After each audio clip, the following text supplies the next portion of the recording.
Hello friend, pharma with PD में आपका स्वागत है। तो आज का इस वीडियो में हम डिस्कस करेंगे एंटासिड क्या होता है और इसका प्रॉपर्टी, जैसे आइडियल प्रॉपर्टी ऑफ एंटासिड, और इसमें जो मेडिसिन आ रहा है सोडियम बाइकार्बोनेट। तो सिर्फ हम आज का इस वीडियो में हम यहाँ तक डिस्कस करेंगे। अगर आप पिछले लेक्चर नहीं देखे हैं जिसमें हम ऑलरेडी डिस्कस कर चुके हैं गैस्ट्रोइंटेस्टिनल एजेंट क्या होता है, acidifier, ammonium chloride and dilute hydrochloric acid के ऊपर, तो आप उसको देख लीजिए।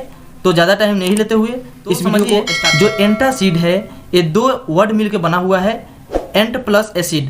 कहने का अर्थ एंट मीन्स समझिए एंटी, एंटी मीन्स होता है अपोज या अपोजिट, और एसिड मीन्स होता है एसिड। तो कहने का अर्थ क्या हुआ कि वो ड्रग, एंटासिड एक वो ड्रग है जो क्या करता है कि एसिड का सेक्रेशन का न्यूट्रलाइज करे। कहने का अर्थ अगर ज़्यादा हाइड्रोक्लोरिक एसिड हमारे स्टोमक के अंदर बन रहा है उसको न्यूट्रलाइज करने में काम करता है, वैसा मेडिसिन को एंटासिड बोलते हैं। जैसे यहाँ पे देख सकते हैं इसका डिफिनीशन कि it is a drug. Antacid क्या है? एक ड्रग है which is used to neutralize the excess amount of acid in stomach। जो एसिड के अंदर ज़्यादा से ज़्यादा हाइड्रोक्लोरिक एसिड का सिक्रेशन हो रहा है उसको क्या करेंगे, न्यूट्रलाइज करने में मदद करेगा। वैसा एजेंट को हम क्या बोलते हैं, एंटासिड बोलते हैं। जैसे क्या होता है कि समझिए कि 1.5 लीटर से लेकर 2 लीटर पर डे एक एडल्ट ह्यूमन के अंदर हाइड्रोक्लोरिक एसिड सेक्रेशन होते हैं। 1.5 लीटर से लेकर 2 लीटर हाइड्रोक्लोरिक एसिड सेक्रेशन होते हैं पर डे। अगर उससे ज़्यादा सेक्रेशन होगा तो क्या होगा, उस कंडीशन को देखिए कि अगर हाइड्रोक्लोरिक एसिड ज़्यादा बनने लगे हमारा स्टोमक के अंदर तो क्या क्या हो सकते हैं, कॉज क्या क्या हो सकते हैं। तो देखिए स्टोमक पेन होंगे, पेप्टिक अल्सर। अगर एसिड का सेक्रेशन हमारे स्टोमक के अंदर ज़्यादा हो जाएंगे तो क्या हो जाएगा, पेप्टिक अल्सर।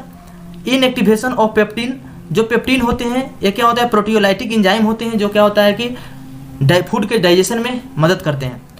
अब हम लोग देखेंगे कि ideal properties of antacid. Antacid का आइडियल प्रॉपर्टी क्या है, कैसा प्रॉपर्टी होना चाहिए एंटासिड का, तो उसको देखते हैं। It is insoluble in water, water के अंदर इनसोल्यूबल होना चाहिए। It should be in fine particle form, इसका जो पार्टिकल होना चाहिए वो यूनिफॉर्म होना चाहिए, फाइन होना चाहिए। It should not cause any side effect. Antacid जब हम ले रहे हैं तो क्या होगा, उसके वजह से कोई भी साइड इफेक्ट नहीं आना चाहिए, वैसा इसका कैरेक्टर होना चाहिए, प्रॉपर्टी होना चाहिए।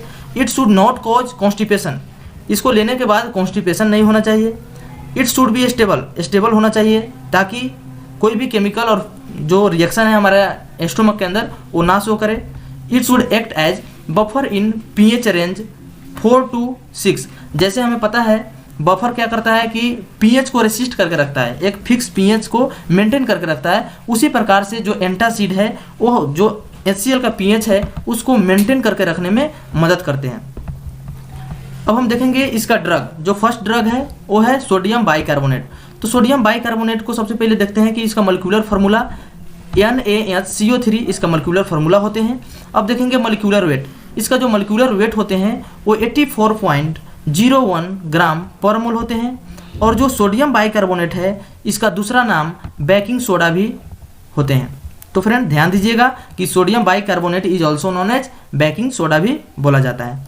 इसी प्रकार से अब हम देखेंगे मेथड ऑफ प्रिपरेशन, किस प्रकार से हम सोडियम बाइकार्बोनेट को प्रिपरेशन कर सकते हैं। तो देखिए यहाँ पे कि 2 मॉलिक्यूल ऑफ सोडियम हाइड्रोक्साइड जब रिएक्शन कराएंगे कार्बन डाइऑक्साइड से तो हमें मिल जाएगा sodium carbonate and water as a by product. उसी प्रकार से अब हम क्या करेंगे, इस सोडियम कार्बोनेट और वाटर को फिर से कार्बन डाइऑक्साइड से रिएक्शन कराएंगे तो फाइनली हमें सोडियम कार्बोनेट मिल जाएंगे।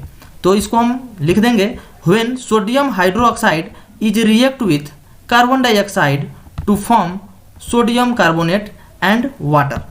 और फिर से हम क्या करेंगे, इस जो सोडियम कार्बोनेट और वाटर है उसको फिर से क्या कर रहे हैं, यहाँ पे कार्बन डाइऑक्साइड से रिएक्शन कराए हैं तो उसको लिखेंगे again sodium carbonate and water is react with carbon dioxide to form sodium bicarbonate. इस प्रकार से हम सोडियम बाइकार्बोनेट को प्रिपरेशन करते हैं। अब हम देखते हैं कि इसका मेडिसिनल वैल्यू क्या है, जो सोडियम बाइकार्बोनेट है इसका मेडिसिनल यूज क्या है। तो सबसे पहले एक कौन सा ड्रग है, एंटासिड का ड्रग है। तो आपको पता है कि एंटासिड वो ड्रग है जो क्या करे, जो एसिड है उसको न्यूट्रलाइज करने में मदद करते हैं। तो it is use as antacid, इसको एंटासिड के रूप में यूज किया जाता है सोडियम बाइकार्बोनेट को। जो सेकेंड है, it is use for preparing buffer solution, buffer solution को प्रिपेयर करने में भी सोडियम बाइकार्बोनेट को यूज किया जाता है, क्योंकि जो एंटासिड होते हैं वो क्या करता है, जो स्टोमक का पीएच है उसको मेंटेन करके रखने का काम करते हैं, इसीलिए इसको लिखा गया है कि it is use for preparing buffer solution. Next देखते हैं, it is an constituent of effervescent mixture, it act as acid neutralizing agent, इसको एसिड को न्यूट्रलाइज करने में भी यूज करते हैं। तो ये हुआ आज का वीडियो। अगर आप हमारे चैनल पर नए हैं तो चैनल को सब्सक्राइब कर लीजिए, ताकि आने वाला हर एक वीडियो का नोटिफिकेशन आपको मिलता रहे टाइम पे। Thank you.